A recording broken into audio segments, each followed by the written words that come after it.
all so much for receiving us, welcoming us, making us feel at home in Los Angeles. Thank you. And to Councilmember Monica Rodriguez, thank you for everything, for introducing us here today, for your leadership, for driving 12 hours due east to El Paso, Texas, and the great state that we tried to represent in that last Senate race, and knocking doors for us with other amazing people from this community and this state. Thank you. Cannot thank you enough. To Lacey, to Jesus, to everybody who took the stage to tell their story, and to everyone who made some time for us today, thank you. We are grateful. Les agradezco. Gracias por recibirnos y estar aquí con nosotros en este día, en este momento tan importante para el futuro de California, de Los Ángeles y también de los Estados Unidos, de de todas las personas adentro de los Estados Unidos. Esta es una campaña para todos, que quiere servir, todos quieren escuchar, a todos quieren representar, a todos quieren entender, todos, porque todos necesitan ser parte de las soluciones que tenemos aquí en este país.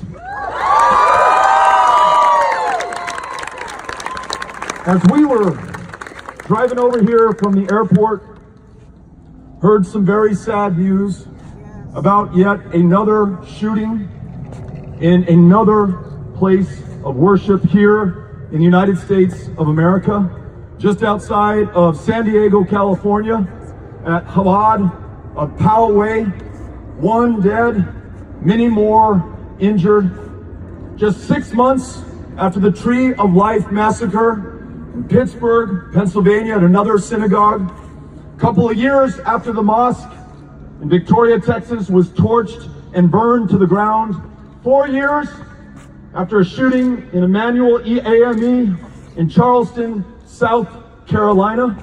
I know for all of the victims, all those who lost a loved one, all those who lost something of themselves in that shooting and in those shootings, we send our thoughts and our prayers and our wishes. But I hope that I speak for everyone in saying that we will also back that up with our actions to make sure that in this country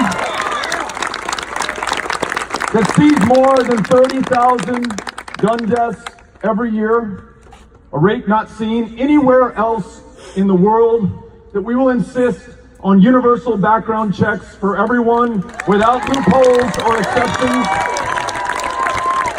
And we will also insist and ensure that weapons that were designed and sold to the United States military for the express purpose of killing people as efficiently, as effectively, and as great a number as possible are kept on the battlefields and are no longer sold into our communities, because they will end up in our synagogues, in our churches, in our mosques, in our public places.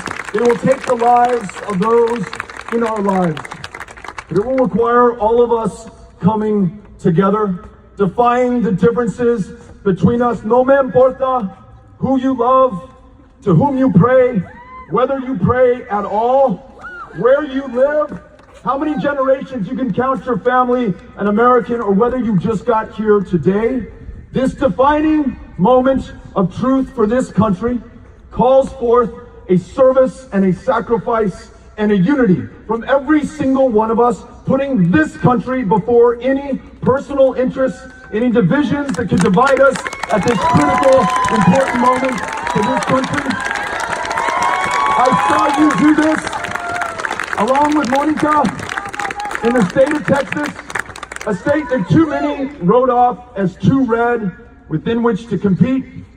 We traveled to every one of the 254 counties of Texas, no matter how big, no matter how small, no matter how red, no matter how blue, showing up for everyone, everywhere, everyone deserving to be listened, to be heard, to be learned from, to be fought for, to be served, to be represented.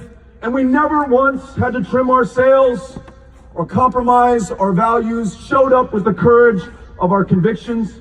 Everywhere in Texas, talking about a crisis in maternal mortality, 3 times as deadly for women of color, connected to the fact that Texas has shut down more than a quarter of our family planning clinics, making it difficult for women to get a legal access to an abortion, but also making it hard for them to get a cervical cancer screening, to see a family planning provider, to see a provider of any kind in a state that also has not expanded Medicaid.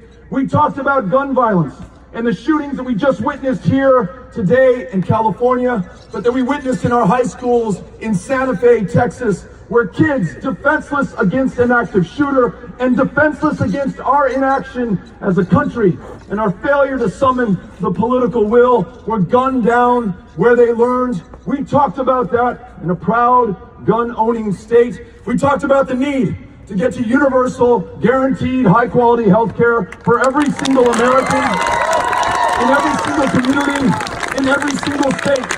We reminded our fellow Texans that in our state, the largest provider of mental health care services today is the county jail system. So bad that too many with schizophrenia and bipolar disorder and clinical depression literally getting arrested on purpose to go to the one place that they are guaranteed to see a provider and to temporarily be okay before they are out on the streets.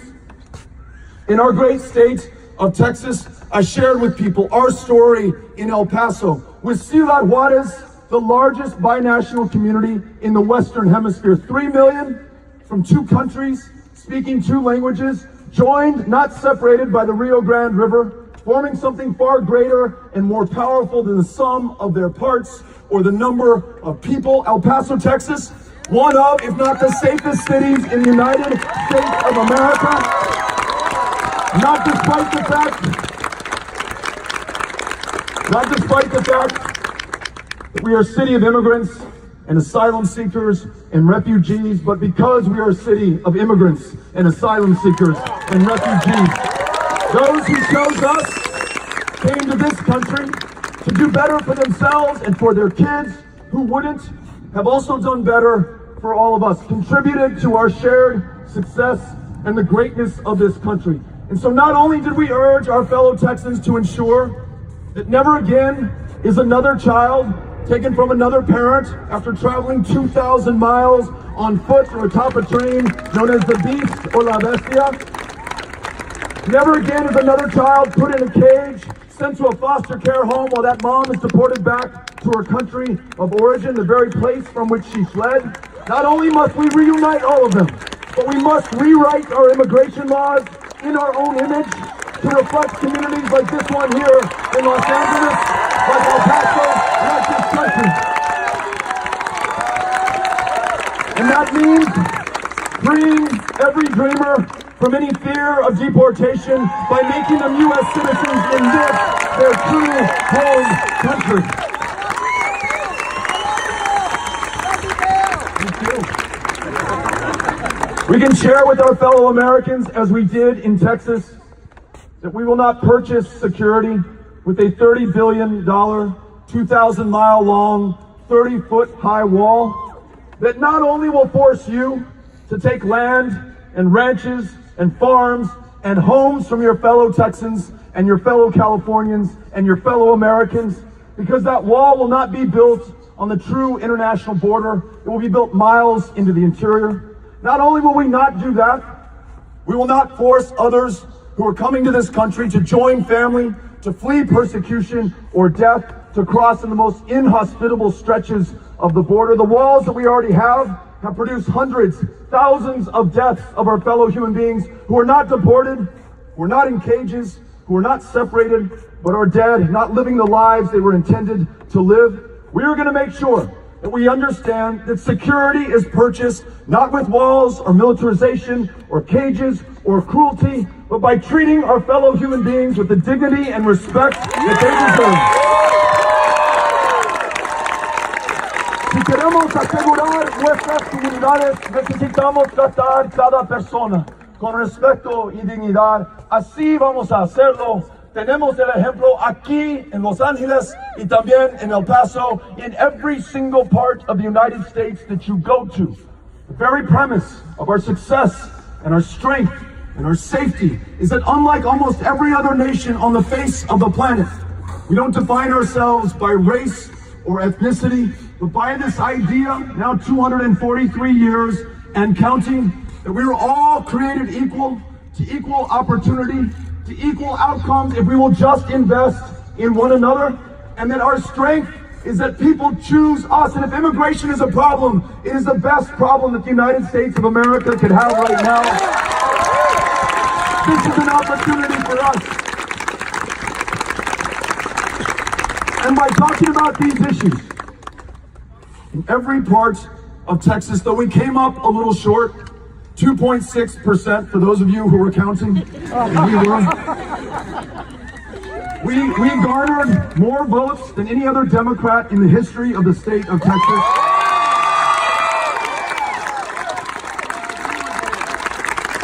We helped to flip the United States House of Representatives by electing 2 new Democrats in the seat held by Republicans. We changed the composition of our state legislature, and in Harris County, home to Houston, Texas, 17 African American women elected to judicial positions of trust and power, literally changing the face of criminal justice in this country's most diverse city. Those of you who helped us in Texas, you made that happen. And by the way, a state that had ranked 50th in voter turnout, not because we love our democracy any less than you do here in California, but because we were drawn that way by our state legislature and our government, who, based on your race or ethnicity, would cast you out of a congressional district, diminishing the power of your vote and the loudness of your voice, ensuring that fewer people would vote. When you compound that with racist voter ID laws that allow you to use your license to carry a firearm, to prove who you are at the ballot box, but do not allow you to use your student ID at the University of Texas at El Paso to prove who you are at the ballot box. That state that had ranked 50th now counts, so do its 38 electoral college votes. Young voter turnout up 500%. And we found common ground. For the first time in 10 years, a Democrat won a majority of the independent votes in Texas. 500,000 of my fellow Texans who voted for Greg Abbott, one of the most reactionary Tea Party Republican governors in the country, also voted for us on a proud progressive agenda, showing that our differences do not have to define us or keep us from the work going forward. Listen, I live on the U.S.-Mexico border. I was born, I was raised there. Amy and I are raising Ulysses and Molly and Henry there right now. We understand something about borders and the beauty within them. But right now, we are as divided as we've ever been as a country, and we have a president who exacerbates those differences. He wants to make us angry, he wants to make us afraid, and he wants to keep us apart. When he describes Klansmen, neo-Nazis, and white supremacists as very fine people, when he conflates the words of a Muslim member of Congress, Representative Ilhan Omar, with the attackers of 9/11, when he describes Mexican immigrants as rapists and criminals and asylum seekers as animals and an infestation, he is giving a license not just to offend, but to act against one another. Hate crimes in this country up every single one of the last 3 years. We see the violence in our communities. We see the differences between us that almost seem unbridgeable. In other words, we are creating or exacerbating the borders that we have in our communities right now. Las fronteras que tenemos adentro de nuestras comunidades, entre los que tienen cuidado de salud y otros que no pueden ir al doctor, los que tienen ciudadanía y los que viven bajo del miedo de deportación al otro país, y los que pueden sobrevivir en un trabajo y otros que necesitan 2 o 3 trabajos para sobrevivir.